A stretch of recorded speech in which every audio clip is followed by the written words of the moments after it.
Bakit hindi dapat tuyain ng Diyos? Sa kasalukuyang panahon, maraming tao ang nagkakamaling hamakin o tuyain ng Diyos, iniisip na ang kanyang kapangyarihan ay mahina o hindi totoo.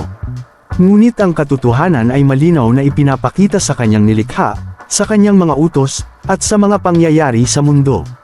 Isa sa mga naging paalala nito ay ang kamakailang wildfire na naganap sa California, isang trahedyang nagdulot ng malawakang pagkawasak at pagkawala ng buhay. Ang babala ng kasulatan, sinasabi sa Galacia Kapitulo 6 versikulo 7, "Huwag kayong padadaya, ang Diyos ay hindi maaaring tuyain. Ang anumang ihasik ng tao, iyon din ang kanyang aanihin." Ang talatang ito ay nagpapaalala na ang Diyos ay banal at makatarungan. Ang paghamak sa Kanya, maging sa salita o gawa, ay hindi lamang kawalang respeto kundi isang mapanganib na gawain. Anuman ang ating ginagawa laban sa Kanya, tiyak na may kaukulang bunga. Ang kasalanan ng pagtutuwid sa Diyos. Sa mga panahon ng kaginhawahan, may mga tao na nagtataas ng sarili higit sa Diyos, iniisip na sila ang may kontrol sa lahat ng bagay. Ang ilan ay nagtuturo ng kasalanan bilang tama at nilalapastangan ang kanyang pangalan. Sa mga insidente tulad ng wildfire sa California, may mga tao ring nagtatanong, bakit hinayaan ng Diyos ito? O kaya'y itinuturing nila ang kalamidad bilang isang bagay na hindi kanyang kontrolado. Gayunpaman, hindi natin maaaring ipilit na ang Diyos ay sumunod sa ating kagustuhan o kaisipan. Ang mga sakuna, tulad ng wildfire, ay maaaring maging bunga ng kapabayaan ng tao, pagkakalbo ng kagubatan, pagbabago ng klima, o maling pamamahala sa kalikasan. Ngunit sa halip na sisihin ng Diyos, ito ang panahon upang magbalik loob at magnilay kung paano natin sinira ang mundo na ipinagkatiwala niya sa atin.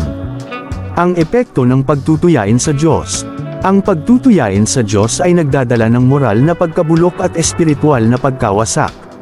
Kapag hindi natin ginagalang ang Diyos, nagiging normal ang paggawa ng kasalanan, at unti-unti nating nawawala ang takot sa Kanya. Ito rin ay nagpapakita ng kawalang pasasalamat sa mga biyayang ibinibigay niya araw-araw.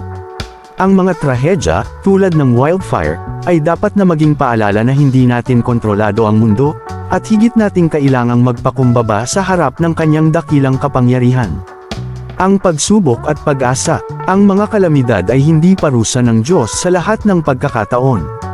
Sa halip, ito ay maaaring maging pagkakataon para sa atin upang magising at magbago.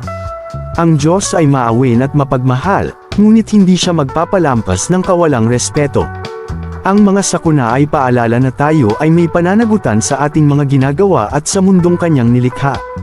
Hindi natin dapat tuyain ang Diyos sapagkat siya ay banal, makapangyarihan, at makatarungan.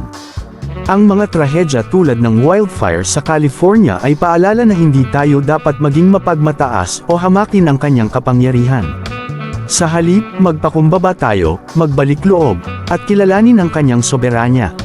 Tandaan, ang Diyos ay hindi maaaring hamakin, anuman ang ating gawin laban sa Kanya, tayo rin ang haharap sa Kanyang hustisya.